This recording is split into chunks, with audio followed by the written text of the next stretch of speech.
Então, o Menexeno é o diálogo de Platão que trata da oração fúnebre. O Menexeno é um jovem ateniense, discípulo de Sócrates. Ele aparece no Fédon entre os discípulos que estão com Sócrates no momento da sua morte, né, quando ele toma o veneno. E ele aparece no Lísias, né, quando Lísias diz que, eles ainda adolescentes, o Lísias diz que ele era um grande debatedor, né, que ele queria ver o Sócrates discutir com o Menexeno. O assunto do diálogo, então, é a oração fúnebre, que é um discurso feito em honra aos mortos na guerra, né, e nesse discurso se honra não somente os mortos, mas também a cidade de Atenas, né, a cidade da qual eles vieram. Então, Sócrates, após criticar alguns aspectos desse tipo de discurso, a pedido do Menexeno, ele mesmo vai recitar uma oração fúnebre, que ele diz ter aprendido, né, ouvido da sua mestra em retórica. Como o Sócrates e o Menexeno se encontraram aqui nesse diálogo, então o Menexeno está vindo da Ágora, da sala do conselho. Aí o Sócrates pergunta, ironicamente, se ele considera já ter chegado ao termo da sua educação, pedagogia e da filosofia, para se dedicar à política, né? Então, se ele já considera que a sua formação terminou e agora se ele acha que agora ele pode se dedicar às coisas mais sérias, né, vamos dizer assim, e como a política.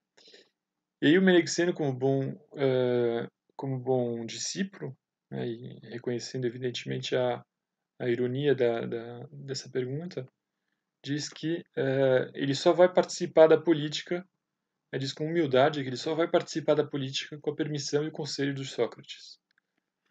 E que ele veio só para ver quem seria o orador do discurso fúnebre na cerimônia que se aproximava. E aí o Sócrates explica um pouco o que ele pensa sobre esse tipo de discurso. Então, ele diz, mas nesse tipo de discurso todo mundo recebe elogios, mesmo aqueles que não têm mérito nenhum, mesmo aqueles que não merecem. E aí o Menexeno fala, mas vai ser difícil, né?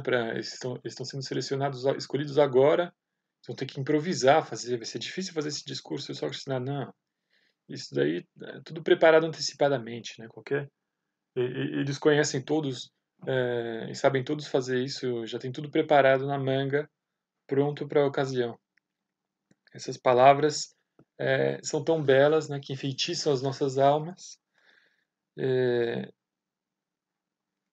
Esse tipo de discurso é, é fácil fazer porque não somente os mortos são elogiados, mas a cidade, os cidadãos vivos também são celebrados. Então, seria difícil, diz o Sócrates, fazer um elogio de Atenas em Esparta, mas fazer um elogio de Atenas em Atenas, isso é fácil. Então, o Sócrates diz, quando eu ouço um discurso desse, eu fico tão encantado com as palavras que eu ouço que eu tenho a impressão de ter adquirido mais dignidade e durante dias, né, durante 3 dias, eu tenho a impressão de habitar a Ilha dos Bem-Aventurados. Só no quarto dia eu começo a voltar a mim mesmo. E aí o Menexeno diz, mas se é tão fácil assim fazer esse discurso, será que você poderia fazer um discurso se fosse você o escolhido? E só que, claro, há pouco tempo eu escutei um discurso da minha mestre de retórica, né, Aspásia, e eu posso fazer esse discurso sem nenhum problema. Então, a pedido do Menexeno, o Sócrates começa o discurso, a sua oração fúnebre. E ele diz, bom, como a gente está sozinho aqui, eu faço essa oração. Eu faço esse discurso. Então, ele começa o discurso dizendo que as boas ações devem ser louvadas por belas palavras para lembrança e homenagem dos ouvintes, ou seja, para que os ouvintes lembrem dos mortos, né, e prestem homenagem aos mortos. Então ele anuncia um plano, né, o elogio que ele pretende fazer aos mortos em 3 pontos, né, o bom nascimento dessas pessoas, a forma como eles foram criadas, né, na alimentação e na educação, e as suas realizações. Depois desse primeiro elogio, o discurso continua com uma série de conselhos aos vivos, né? Então ele toma a palavra como se ele fosse os pais que morreram, falando aos filhos que sobreviveram. Depois, não, dos filhos que morreram, falando. Dos pais que morreram, falando aos filhos. Em seguida, dos filhos que morreram, falando aos seus pais. E a última parte do discurso, ele volta a falar em nome próprio e dirige uma exortação e uma consolação aos pais e aos filhos dos mortos. Então, no elogio, no primeiro ponto do elogio, né, o bom nascimento, ele diz que o bom nascimento desses atenienses é porque eles vêm de ancestrais autóctones, né? Ou seja, de ancestrais que já estavam no país, que não vieram e não vieram como imigrantes de outras regiões.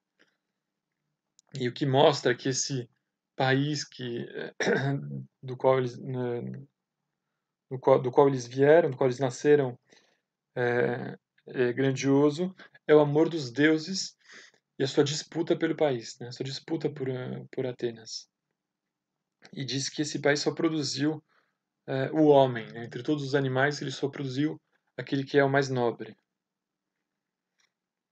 Em seguida, ele fala Atenas, produtor de trigo, né?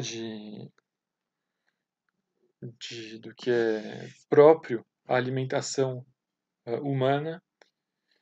Os educadores de Atenas foram os próprios deuses, e o regime político de Atenas é o governo dos melhores, né? Ele diz, governo dos melhores com a aprovação do povo, que muitos chamam de democracia, ou outro nome, pouco importa qual o nome, ele diz o Sócrates aqui.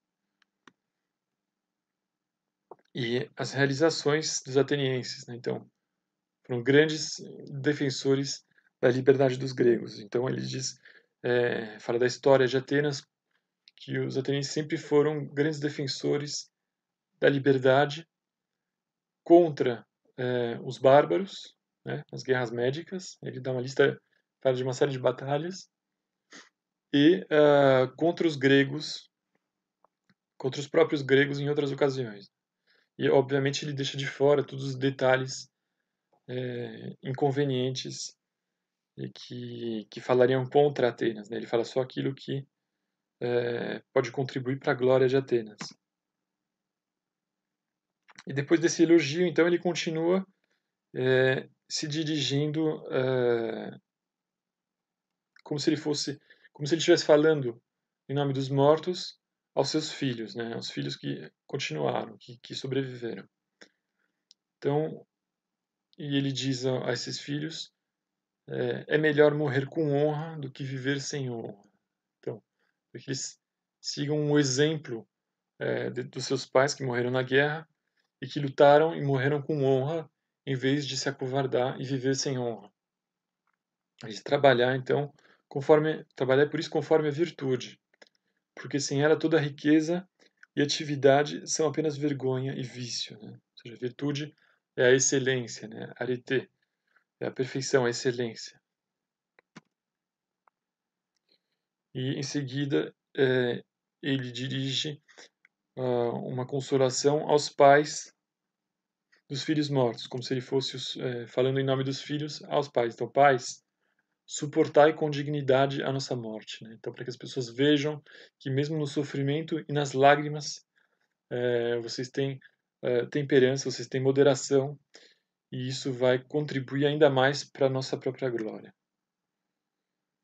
E em seguida ele volta a falar em nome próprio e tanto aos pais quanto aos filhos dos mortos. Ele garante a solicitude da cidade e dos demais cidadãos em vossa velhice, em vossa orfandade, a velhice dos pais que não têm mais filhos, ou dos filhos, ou a orfandade dos filhos que não têm mais pais. Ele garante homenagens constantes aos mortos, como essa que está sendo feita nesse momento mesmo. Ele diz que então a cidade será o pai dos órfãos e o filho dos que perderam os seus.